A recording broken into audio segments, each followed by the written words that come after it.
Halo, selamat pagi anak-anak. Assalamualaikum warahmatullahi wabarakatuh. Kembali lagi bersama kita untuk pembelajaran selanjutnya, yaitu 5 dan 6, masih tetap dengan tema yang sama, tema 8. Oke, pembelajaran kali ini Ibu awali dengan cerita tentang keluarga Beni yang mengunjungi Paman Tagor. Di sini Paman Tagor tempat tinggalnya di Jambi. Rumah Paman Tagor di lingkungan perkotaan. Meskipun di kota, lingkungan rumah Paman Tagor bersih dan asri. Masih banyak pohon di lingkungan tempat tinggal Paman Tagor. Nah, di sini ada keluarga Paman Tagor. Paman Tagor tinggal bersama istri dan kedua anaknya. Anak Paman Tagor bernama Gultom dan Puspa. Nah, di sini kalian lihat gambarnya. Identifikasilah keragaman karakteristik yang ada pada keluarga Beni dan keluarga Paman Tagor. Di situ ada keluarga Beni. Keluarga Beni memiliki ayah yang lumayan berisi, dan rambutnya lumayan ikal. Sedangkan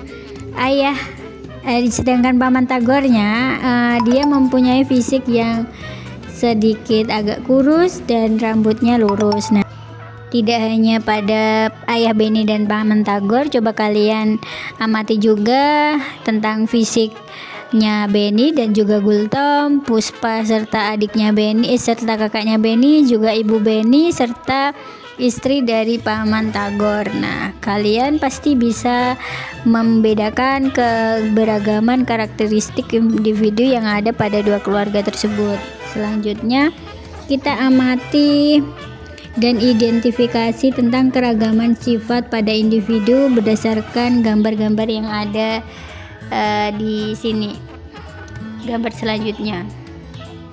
Nah, di sini terletak ada 5 gambar, yaitu gambar pertama menunjukkan ada seorang anak yang menyapu, yang kedua ada anak menonton TV, yang ketiga ada seorang adik dan kakak, yang keempat ada seorang teman yang menolong temannya, dan yang kelima ada seorang anak dan ibunya. Masing-masing dalam gambar tersebut mempunyai sifat yang berbeda-beda. Contohnya ya, yang sifat pertama ada anak yang menyapu, berarti sifatnya dia itu rajin, dia suka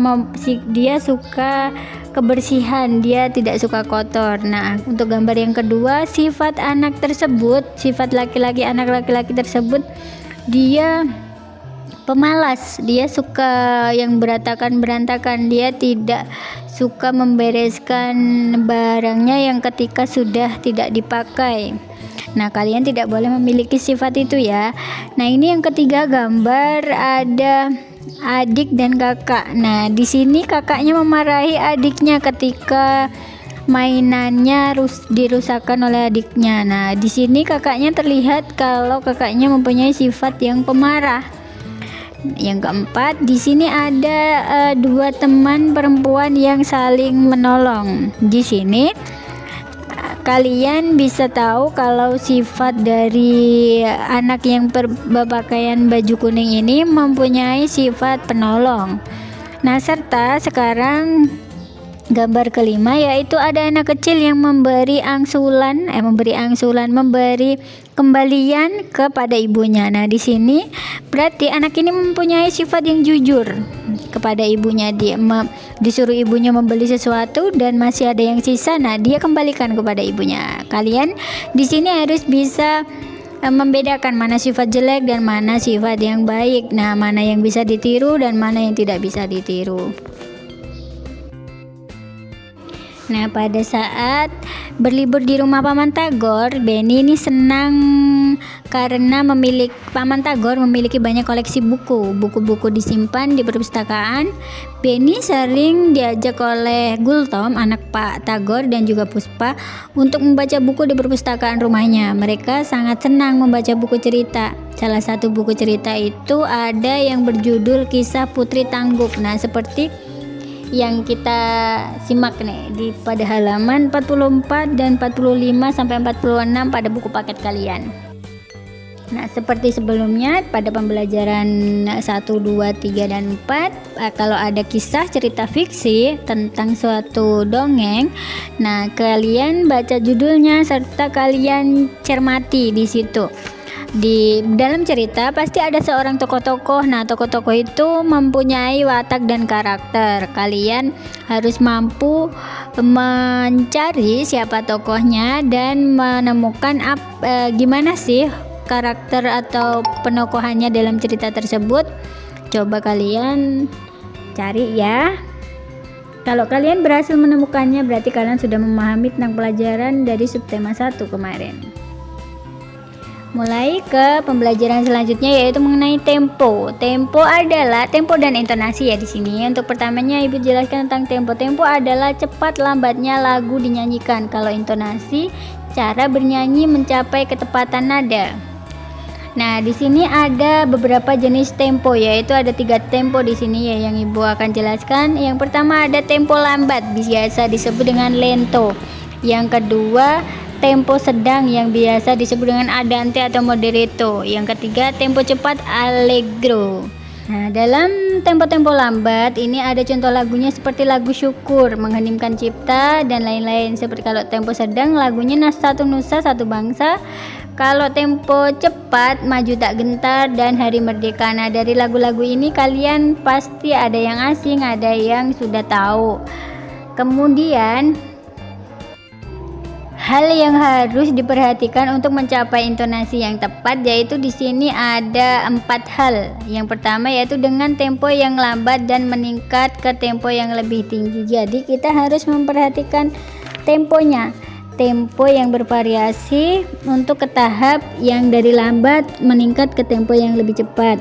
Yang kedua yaitu tahap berikutnya yaitu harus dilakukan dengan tempo yang bervariasi. Nah, temponya tidak selalu tempo yang lambat, tidak juga selalu tempo yang cepat. Ya, temponya harus bervariasi. Yang ketiga, interval yang digunakan dalam melakukan latihan sebaiknya dimulai dari interval dekat dan meningkat ke interval jauh. Jadi harus menggunakan teknik yang betul. Yang keempat, mencoba lagu-lagu yang sesuai dengan tahap-tahap latihan yang sedang dilakukan. Nah, dari keempat ini itu adalah hal yang harus diperhatikan untuk mencapai intonasi yang cepat agar dalam kita menyanyikan lagu tidak sumbang, nadanya tidak false. Oke, kali ini tugasnya sangat mudah sekali. Kalian cari lagu yang berjudul Syukur ciptaan Husain Mokhtar.